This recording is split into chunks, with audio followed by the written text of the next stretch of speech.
Nagugutom na po ako. Wala akong pakialam sa'yo kung nagugutom ka man. Ay, may pagkain po. Akin Hoy! po. Wag mo yan kunin! Ibibigay ko yan sa mama ko! Kagabi pa po ako hindi kumakain. Akin na yan! Sige. Ibigay mo yan sa akin Maawa kasi... naman kayo sa akin. Ibigay mo yan sa akin! Sige na po. Ano ba? Sige na po. Akin na to! Po, kagabi Bitawan pa po mo ako to! hindi kumakain. Bitawan mo nga kasi sabi! Ano ba yan? Nangingi lang naman po ako ng pagkain. May sugat pa ako.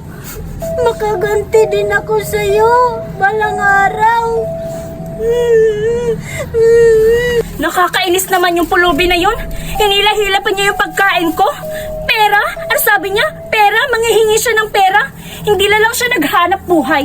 Mukha sigurong baliw siguro yung babae na yun. Hinila niya yung pagkain ko. Nagugutom na nga ako eh. Tapos kukunin niya pa yung pagkain ko para to sa amin ng mama ko. Nakakainis naman yun. Nasisira ang araw ko. Uy, mukhang ito na. Nandito na si mama. Ma, kamusta ka na ma? Ang tagal kong hindi nakabisita sa iyo ma. Miss na miss ka na namin ni Papa at ng mga kapatid ko ma. Sorry kung ngayon lang ako nakapunta dito ma. Dinalan kita ng pagkain mo ma. Pagsaluhan natin to ma. Tsaka